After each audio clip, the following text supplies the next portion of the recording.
What's up, everyone? Welcome back to Miami Miles. My name is Mickey. In today's episode, check this out, boys. It is super exciting. I can't believe that today I get the opportunity to drive two of the very best manual driver's cars in the world.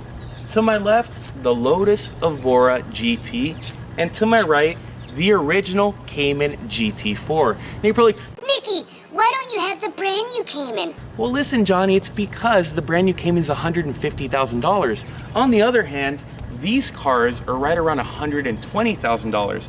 Not to mention, they're both mid-engine, they both have 6-cylinder engines, they both weigh right around 3,000 pounds, and they both run similar 0 to 60 and quarter mile times. So yes, these two do indeed get cross-shopped. The question is, which one would I buy?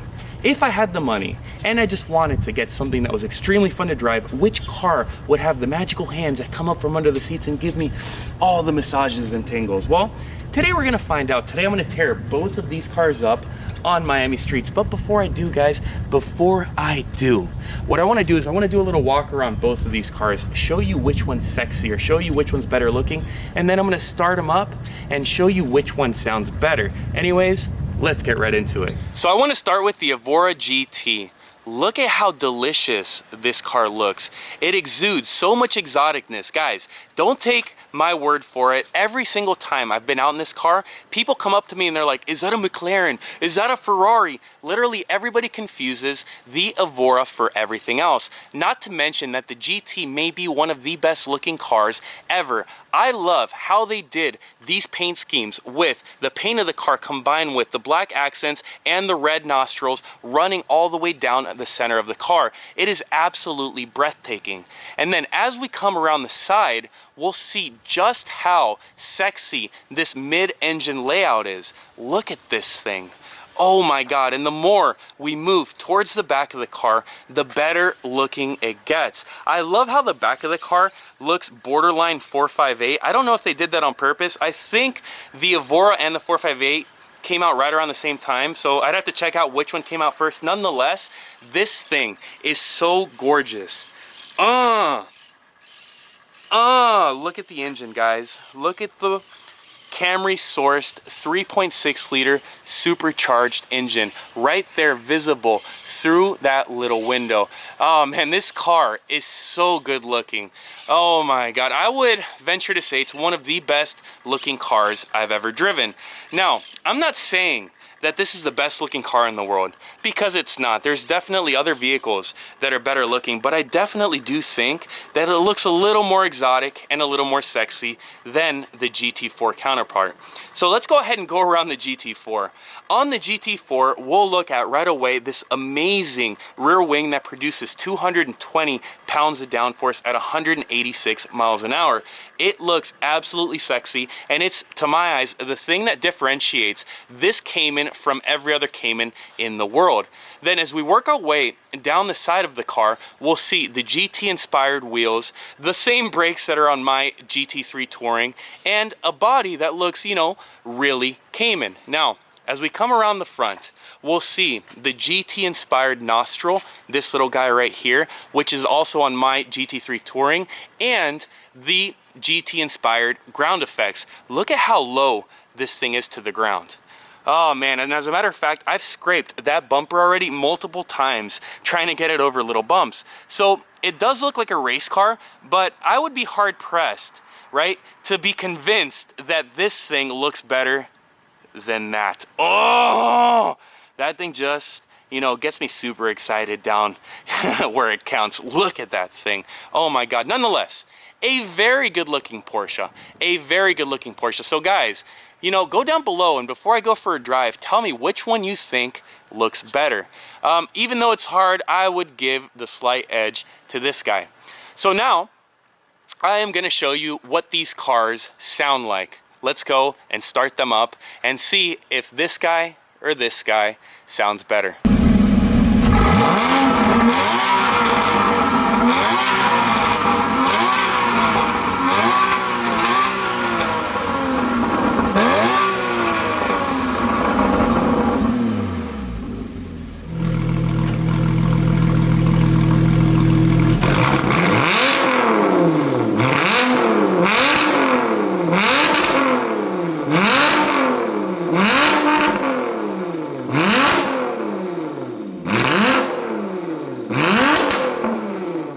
my God. Now I'm having a hard time picking which of these cars sounds the best. If I had to pick one, if a gun were held to my head, I would definitely pick this guy. Now, I know it's gonna be controversial. How can a Camry V6 sound better than a flat six from Porsche? Well, guys, this thing, with its supercharger whine, with its blow-off valve noise in between shifts, sounds absolutely mind-blowing.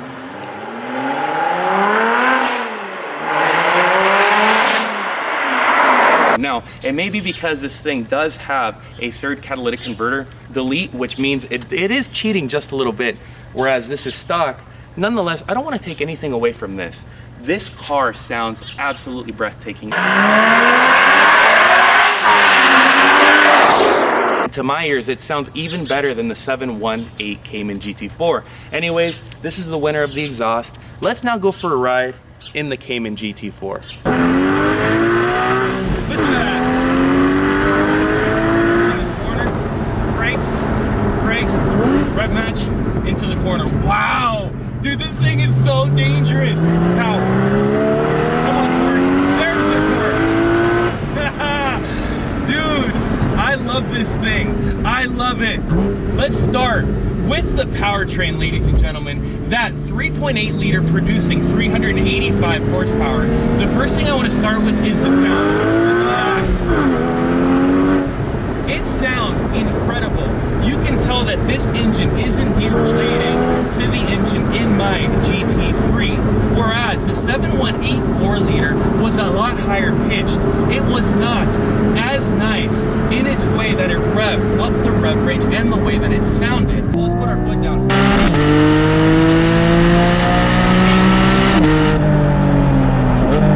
So if we downshift the first gear and we hit it, first, second, third. Look, it's not fast, but it's fast enough for you to extract a tremendous amount of fun on the street. Now, I think that fun really gets accentuated by this manual gearbox. It is so nice. Now, the first thing I noticed jumping into the car was just how heavy the clutch is. So the clutch is extremely heavy to the point that you will stall the car if you're not careful. I stalled it 3 times in my very first time driving the car. So yes, you definitely need to be careful in modulating the clutch, especially when you're used to softer clutches like I am in my GT3. Once you do get the hang of it, the clutch is incredible. The clutch is incredible, and the way this 6-speed engages is so delicious. But I think the most important thing to talk about the Cayman is its long gearing. The gearing in this car is no longer than that in my GT3. Watch, so here's first, 40, and then I can't get to second. That I think is what everybody complains about. Second, yeah, it's long, yep, I can't even reach the end in these corners here. Otherwise, I'm going an obscene speed.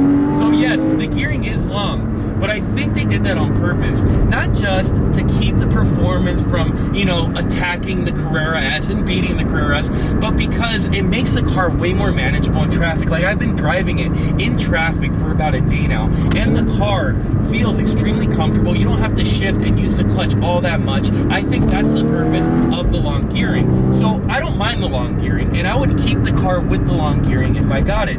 But guys, how does the chassis feel? How does this thing steer? Starting with this steering wheel, it is so nice in the way that it feels and in the way that it transmits everything going on in these bumps that you guys can see through this camera up through the 2 contact patches into my fingertips. It's a great steering rack, and the way it turns in, look at this thing. It just turns in and grips in these little bends. Oh, you feel so comfortable exploiting this thing. And obviously the brakes are good. They're just the same brakes that are in every other GT car that are non-PCCB. Oh, I love the brakes, and I love just how nicely spaced the pedals are so that you can do your heel-toe downshifts. So yes, this thing is a hell of a car. A hell of a car. A car that you can actually enjoy on the road like this at 50 miles an hour. You feel like you're going 100, but you're not. You're going slowly, and you just have this big-ass smile on your face, and you feel controlled. You don't feel like you're gonna die. And then when you get on the power, the car extracts a smile from your face race, even with this 3.8 liter. That is the shocking part about this car, is just how special that engine is. I can't believe that Porsche changed this engine for the 4 liter in the 718. But guys, overall, how does this car make me feel? It makes me feel like quite this special little boy. Oh, I love it. I love it. And I would enjoy to drive this every single day. This thing is that good. Like, to be able to enjoy a car this much on the road is just nasty. It's disrespectful. Oh my goodness. Everything about it. It just feels like a little go-kart. And it slides out the butt to make you realize just how playful and fun it is. Anyways, guys, that wraps up our little drive here of the Cayman GT4. I'm now gonna go pick up my friend, the Evora GT. Here in the Evora GT, first, brakes, turn in. Wow, this thing handles, this thing grips. This is a hell of an experience. I'm gonna try that again. Whoa, with the windows down. Oh my goodness, here we go again, ladies and gentlemen. Listen to this.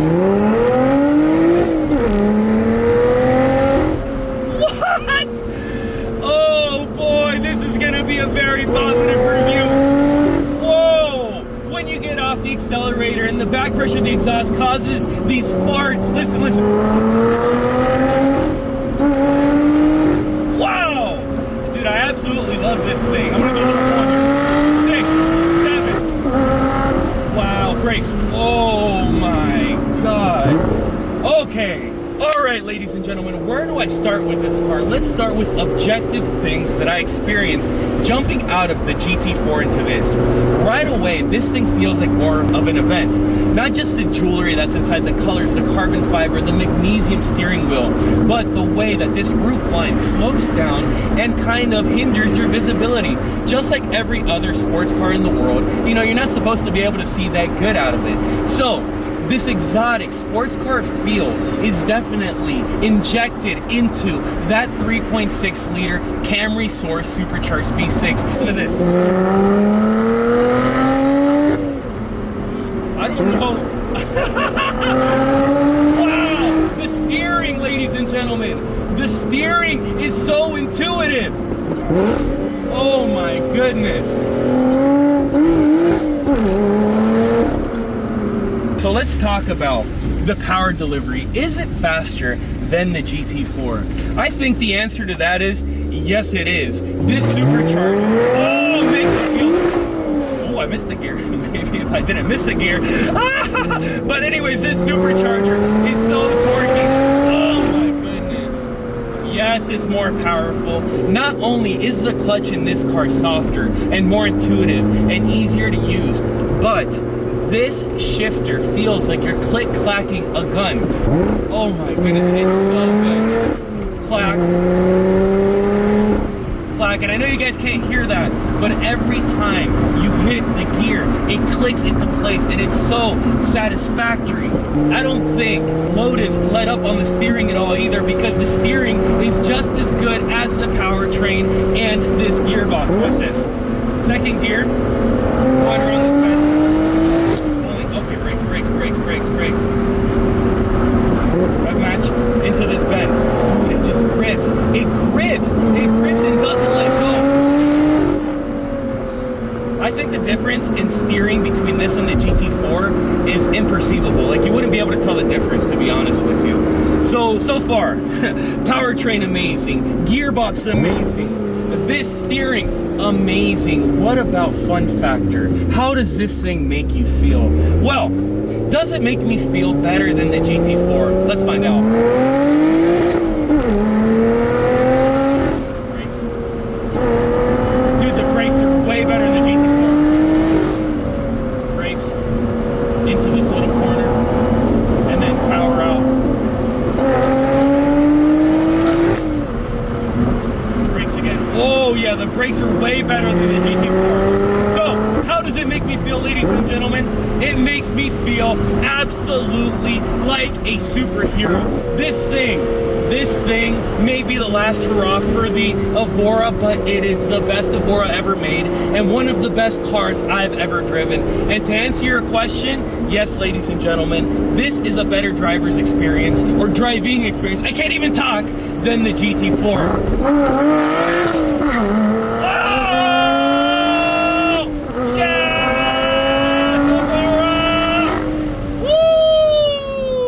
Everything about it is amazing, and I'm a horse because this thing is so good. Oh my goodness, guys, I'd love to drive this thing back to anything and find something better than this. Oh man, I don't know if it's better than my GT3, but this is approaching that level of greatness. This is approaching that level of magic, that level of fizz, and I am sweaty, my palms are sweaty, my head is sweaty. I don't know what to do anymore. Anyways, ladies and gentlemen, this is the winner of the comparison. And I'm sorry for you Porsche fanboys.